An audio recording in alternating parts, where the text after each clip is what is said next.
إن الحمد لله نحمده ونستعينه ونستغفره ونعوذ بالله من شرور أنفسنا ومن سيئات أعمالنا من يهده الله فلا مضل له ومن يضلل فلا هادي له وأشهد أن لا إله إلا الله وحده لا شريك له وأشهد أن محمدا عبده ورسوله أما بعد فإن خير الحديث كتاب الله وخير الهدي هدي محمد صلى الله عليه وسلم وشر الأمور محدثاتها وكل محدثة بدعة وكل بدعة ضلالة وكل ضلالة في النار.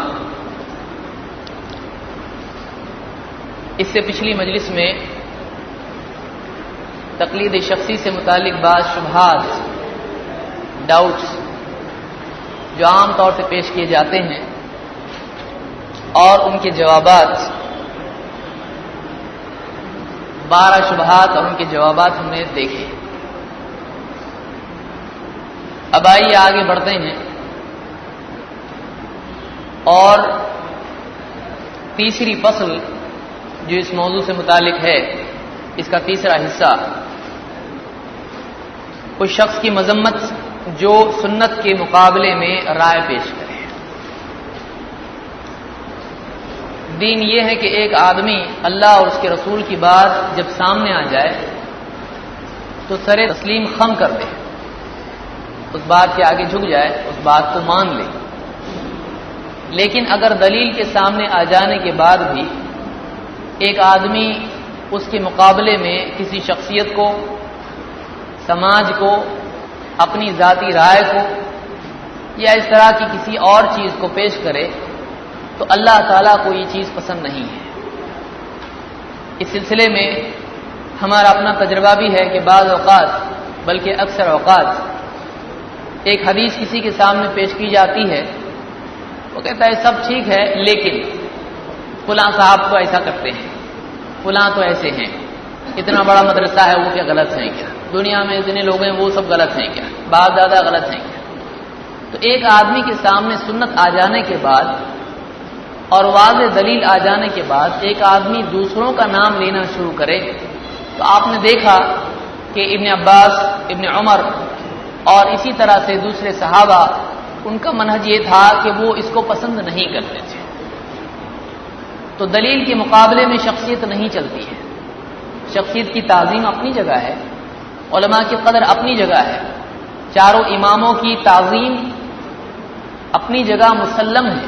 ہم چاروں اماموں کو مانتے ہیں، چاروں اماموں کی عزت، تعظیم، احترام صرف الفاظ میں نہیں حقیقی طور پر کرتے ہیں. اسی لیے ہمارے دروس میں ان کا نام بار بار آتا رہتا ہے. لیکن ہم چار ہی میں دین کو منحصر نہیں مانتے ہیں، بلکہ اور بھی علماء ہیں، اور بھی مجتہدین ہیں جن کا نام ہم لیتے رہتے ہیں، جیسے امام الاوزاعی وغیرہ ہیں. تو بہرحال اس سے پہلے ہم نے جو چیزیں دیکھی وہ آپ کے سامنے تھی. اب اگلا حصہ ہم شروع کریں گے، سنت کے مقابلے میں اپنی رائے، ذاتی وجدان یا سماج یا وغیرہ وغیرہ چیزوں کو پیش کرنا، اس کی کیا برائی ہے. نمبر 1، سنت کا مقابلہ قیاس اور گمان سے نہیں کرنا چاہیے، یہ صحیح نہیں ہے. قیاس سے سنت کا مقابلہ کرنا، میری سوچ تو ایسی ہے یا سائنس میں ایسا ہے یا لاجک میں ایسا ہے، سنت کے مقابلے میں اس طرح کی ڈھٹائی بالکل نہیں کرنا چاہیے. مالک ابن انس رحمۃ اللہ علیہ فرماتے ہیں، سمعت ابن شہاب، میں نے ابن شہاب الزہری سے سنا. زہری یہ کون ہے؟ ابن شہاب زہری ہیں، تابعی ہیں. سلموا للسنة ولا تعارضوها، سنت کے آگے تسلیم یا سنت کے آگے اپنے آپ کو جھکا دو. سلموا کا مطلب ہتھیار ڈال دینا، سرنڈر کرنا. سلموا للسنة، سنت کے آگے اپنے آپ کو تیار رکھو، اپنے آپ کو اس کا پابند کر لو، جھک جاؤ. ولا تعارضوها، اور سنت کا مقابلہ مت کرو. سنت کے مقابلے میں کوئی اور چیز معارض پیش مت کرو، اس کے اپوزٹ کچھ کہو مت، اس کے اپوزٹ کچھ لاؤ مت. تو یہاں پر امام مالک نے امام الزہری کا یہ قول نقل کیا ہے. یہی سلف کا طریقہ ہے کہ سنت سامنے آ جانے کے بعد آدمی کو چاہیے کہ اس کو تسلیم کر لے، قبول کر لے، اس کے مقابلے میں کوئی اور چیز ذکر نہ کرے. الفقیہ والمتفقہ میں اس کو خطیب البغدادی نے ذکر کیا ہے۔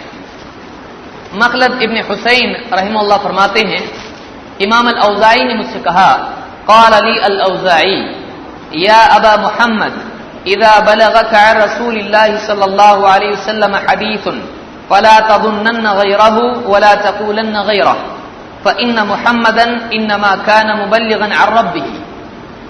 الفقیہ والمتفقہ میں یہ روایت موجود ہے۔ امام الاوزاعی بڑے بڑے ائمہ میں سے گزرے ہیں جو ان 4 اماموں کے سوا اور ایک مستقل امام تھے۔ وہ کہتے ہیں کہ اے ابو محمد، جب تجھ کو اللہ کے رسول صلی اللہ علیہ وسلم سے کوئی حدیث پہنچے تو تو اس کے بالمقابل کوئی گمان اور کوئی قول اختیار مت کر، حدیث کے مقابلے میں قیاس آرائی مت کر، اپنی عقل مت چلا، حدیث کے مقابلے میں کوئی اور بات اور قول اختیار مت کر۔ فإن محمدا انما كان مبلغا عن ربه، اس لیے کہ محمد صلی اللہ علیہ وسلم اپنے رب کی طرف سے مبلغ تھے، یعنی اگر تو نبی کی بات نہیں مانتا ہے، نبی کی بات کے خلاف بات کرتا ہے تو تو اللہ کے خلاف بات کر رہا ہے، اس لیے کہ اللہ کے نبی صلی اللہ علیہ وسلم اپنی بات کہنے کے لیے نہیں آئے تھے، آپ اللہ کی بات کہنے کے لیے آئے تھے، اور آپ نے جو بات پیش کی ہے وہ آپ کی اپنی ذاتی خواہش کی بنیاد پر نہیں ہے، بلکہ اللہ رب العالمین کی طرف سے آپ حق کے پہنچانے والے ہیں۔ تو جو آدمی حدیث کا انکار کرے گویا کہ اس نے اللہ تعالیٰ کا انکار کیا، اللہ کی بات کا انکار کیا۔ دوسری بات، سنت کا ترک کرنا عذاب کا سبب ہے، اور اپنی عقل کا چلانا چاہے عمل کرنے میں ہو یہ بھی برا ہے۔ عمل چھوڑنے کے اعتبار سے ایک آدمی برائی میں ہوتا ہے کہ کرنے کا کام نہ کرے، لیکن یہ بھی برا ہے کہ ایک آدمی ثابت شدہ سنت سے زیادہ اپنی طرف سے بڑا چڑھا کے کرے۔ آئیے دیکھیں اس کی مثال۔ عبد الرحمن ابن حرملہ فرماتے ہیں ان سعید ابن المسیب نظر الى رجل صلى بعد النداء من صلاة الصبح۔ سعید ابن مسیب نے ایک آدمی کو دیکھا کہ وہ صبح کی نماز کی اذان کے بعد نماز پڑھ رہا ہے، فاکثر الصلاة، تو اس نے زیادہ ہی نماز پڑھ دی۔ نماز کتنی ہے صبح کی اذان کے بعد؟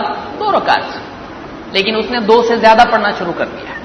فحسبہ، سعید ابن مسیب نے، یہ تابعی ہیں، سعید ابن مسیب نے اس کو کنکریاں ماری نماز ہی میں، وہ نماز ہی میں ہے، انہوں نے اس کو کنکریاں ماری۔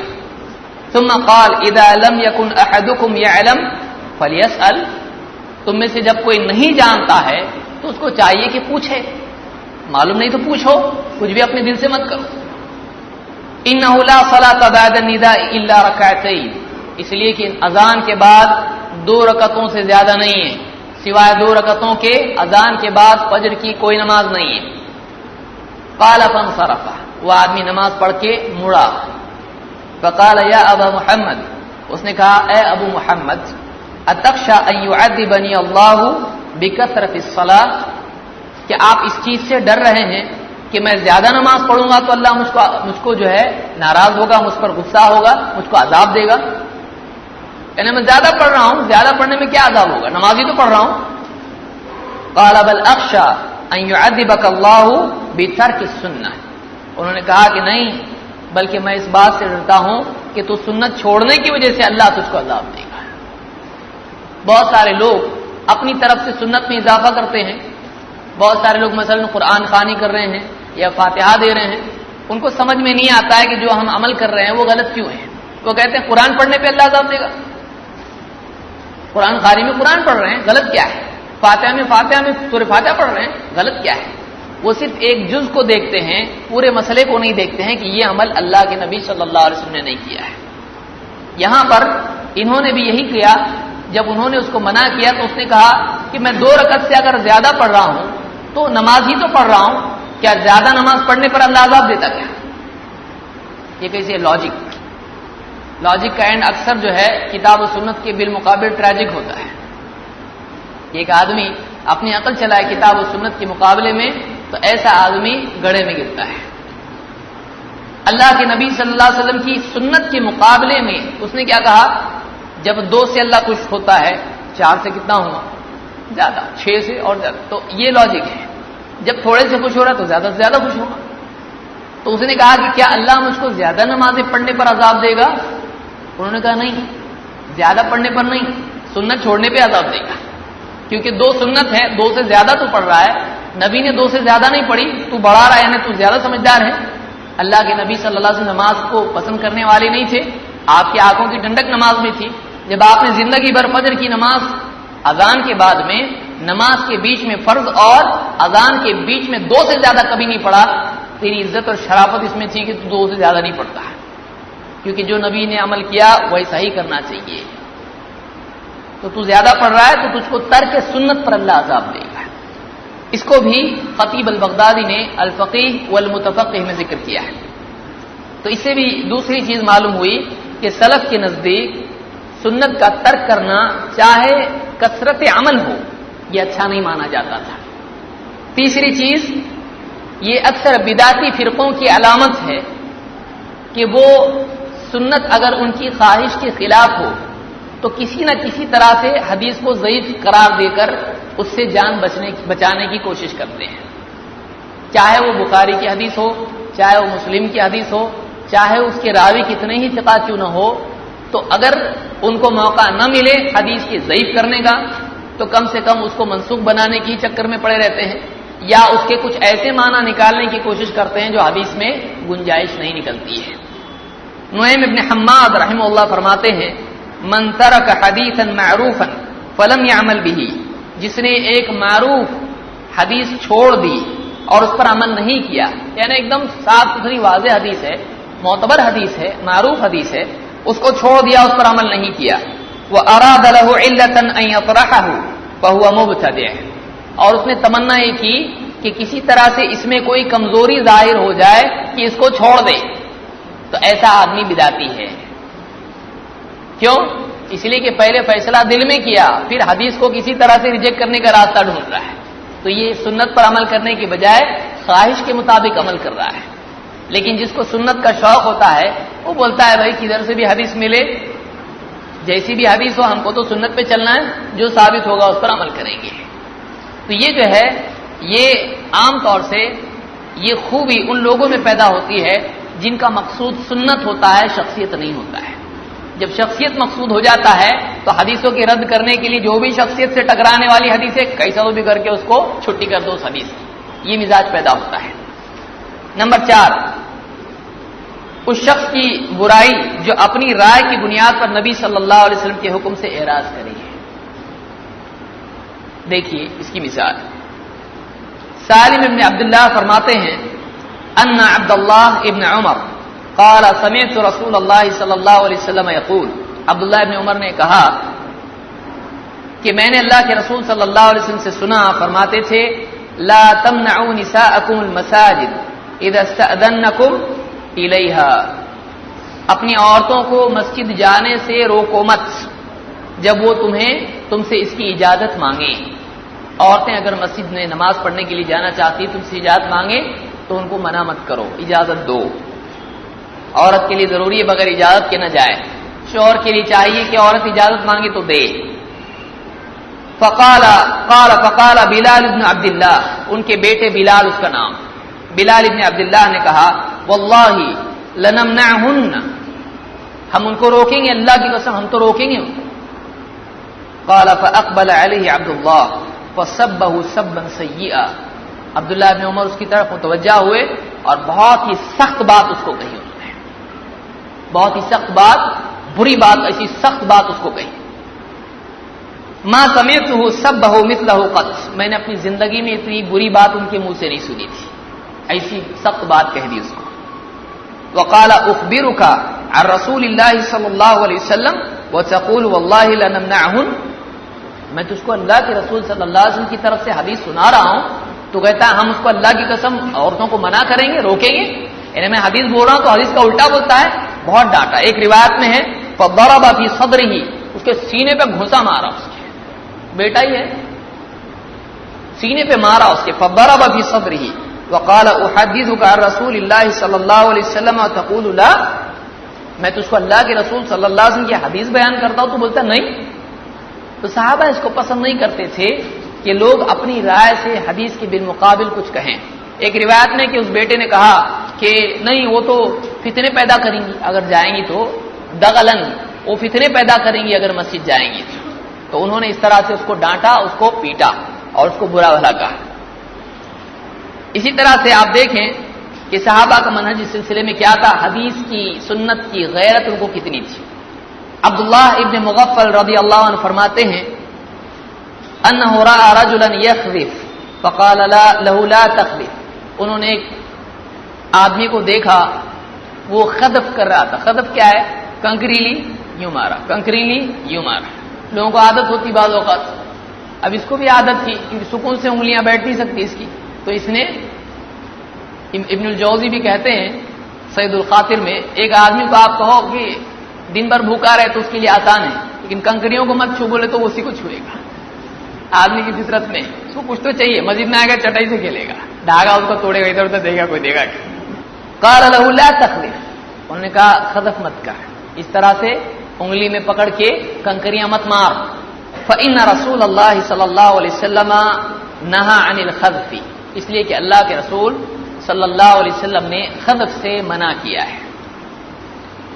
او کان یکرہ الخذف، یا یوں کہا کہ اللہ کے نبی صلی اللہ علیہ وسلم خذف کو پسند نہیں کرتے تھے۔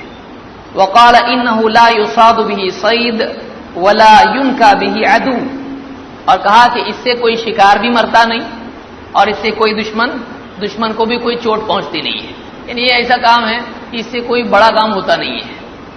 وَلَكِنَّهَا قَدْ تَكْسِرُ السِّنَّ وَتَفْقَعُ الْعَيْنِ، لیکن اس سے ہوتا کیا ہے، دانت ٹوٹ جاتا ہے یا آنکھ پھوٹ جاتی ہے، یعنی کوئی شکار نہیں مرتا ہے کہ اس کو لے کے ذبح کرے کھائے پیے، وہ کوئی دشمن ہے اس کو بھی یوز کر کے کچھ ہوتا نہیں، اس سے نقصان نہیں ہوتا ہے، لیکن اپنے ہی کسی کی آنکھ پھوٹ جاتی ہے، دانت ٹوٹ جاتا ہے، تو ایسا مت کر۔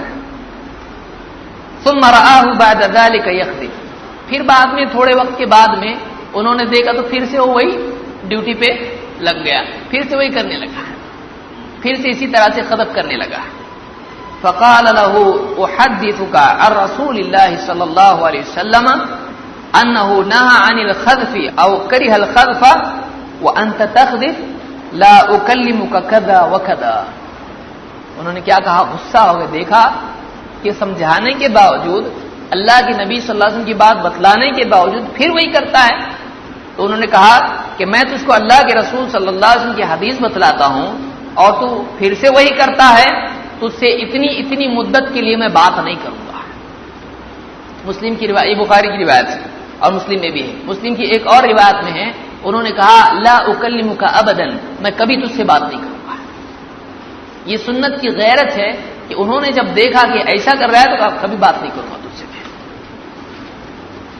تو اللہ کے نبی صلی اللہ علیہ وسلم کی سنت کے مقابلے میں اگر کوئی آدمی، سنت کے مقابلے میں کوئی آدمی اگر اس طرح سے اپنی عقل چلاتا ہے یا نافرمانی کرتا ہے یا ضد پر اڑا رہتا ہے تو صحابہ اس کو بہت ہی ناپسند کرتے تھے۔